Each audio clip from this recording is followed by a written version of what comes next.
Hello, shout out sa lahat ng ating mga kawakwak dyan. Ito, magdadaldal tayo dito. Real talk natin itong mga bunganga ng mga ingot na mga katangahan na nagbabalita ng mga bias na media sa buong Pilipinas. Ang kakapal ng mga pagmumukha nyo talaga, no? Baka pagsabi kayo sa balita, umakas si former PRRD papuntang Hong Kong nang dahil lamang mayroon siyang warrant of arrest sa ICC. Ang tanga-tanga nyo talaga. Grabe kayo. No? Wala kayong kwenta magbalita. Pagkano ba ang binabayad sa inyo kung makapagbalita kayo ng walang katuturan? Sobrang kapal ng mga pagmumukha ninyo. Lalong-lalo na yung mga nagko-comment na tumakas nga daw talaga si Tatay Digong. Ang kapal ng katangahan nyo talaga. Hindi kayo nag-iisip. Matagal na, 1 week ago nang sinabi, nakaplano na sila ay pupunta ng Hong Kong upang sa campaign rally ng PDP laban. Wala kayong ibang maibala sa kanila. Gagawa-gawa na lang kayo ng mga kung ano-anong ibabalita ninyo upang magkapera.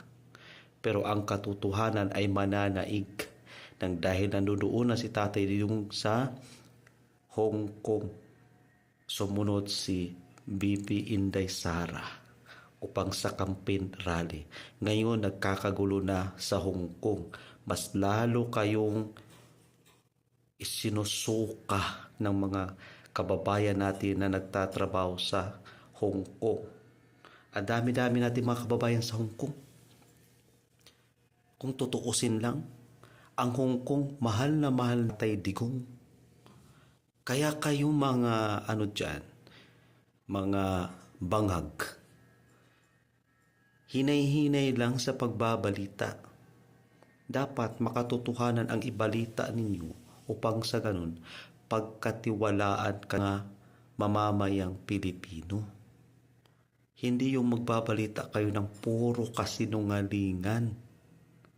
Hindi nyo iniisip na binabayaran o pinapasahuran kayo ng mamamayang Pilipino. Kaba nang ninanakaw na ng amo ninyo. Tapos ngayon, magbabalita kayo ng walang katotohanan, puro kayo mga fake news. Yung mga nakatalaga na ang kakapal ng mukha, nakatalaga sa gobyerno ng Pilipinas, pero ang nasa isip, pera. Magkano ang bayad? Pang sa ganun, siraan ang Team PDP, Team Suka.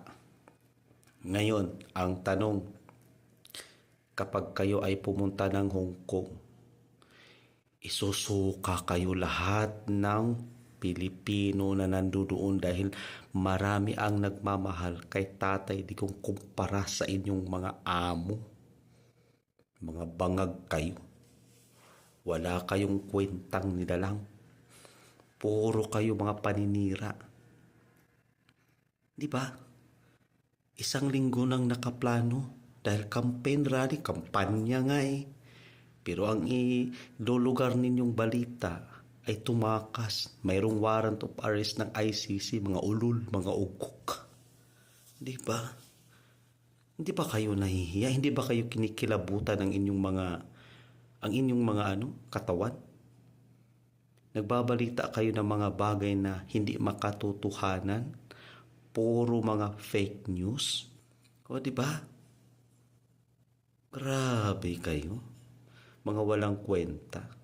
Isipin ninyo, pagdating ng araw o darating ang panahon, magbunyi din ang lahat ng mga mamamayang Pilipino sa mga ginagawa ninyo. Di ba?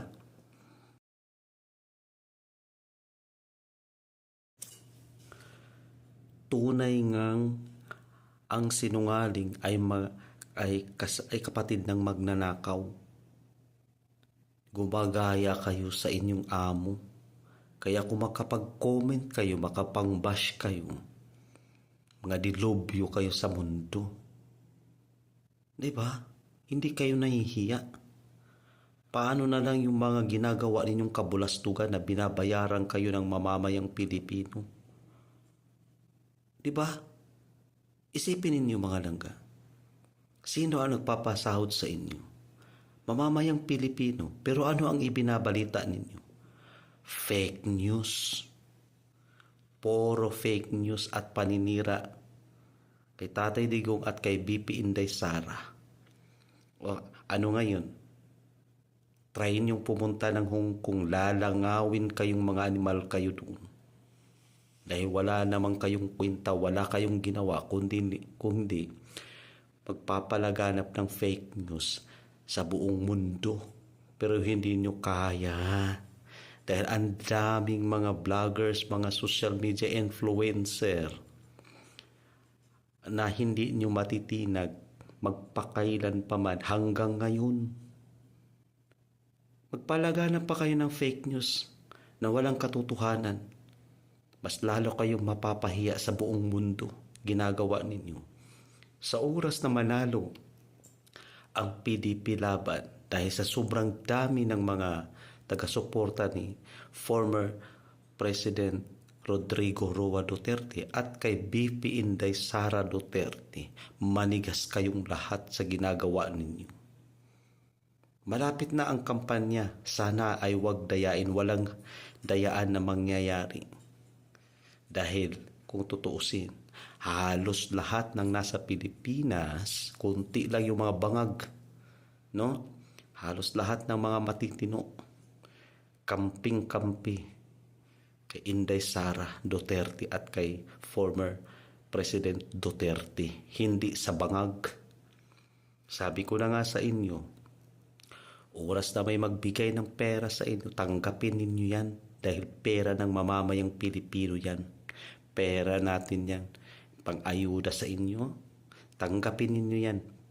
Pero tandaan, iboto natin kung sino yung totoong tao na may malasakit para sa bansang Pilipinas, hindi yung nagpasikat lang, hindi yung nakaupo na walang nagawa, walang proyekto kundi bunganga lang, pinapaasa lang ang lahat ng kapwa natin Pilipino. Ganun kapal ng mga pagmumukha ito magbabalita ng puro mga fake news. Nasa Hong Kong si Tatay Digong. Ilagay niyo sa utak ninyo, ha? Hindi rin puro fake news ipapakalat ninyo. Huwag nating kapalan yung mga pagmumukha. Pera ng taong bayan kinakain ninyo. Kumakain yung inyong mga anak. Tapos magbalita kayo mga kasinungalingan. Walang laman, walang kalatul-latoy. Puro mga itoy-itoy. Kapal ng pagmumukha. Mahiya kayo sa Pilipino, sa bansang Pilipinas. So yun lang yung masasabi ko. Sige, mag-fake news pa kayo, irerelto ko kayong lahat. Wala akong pakialam.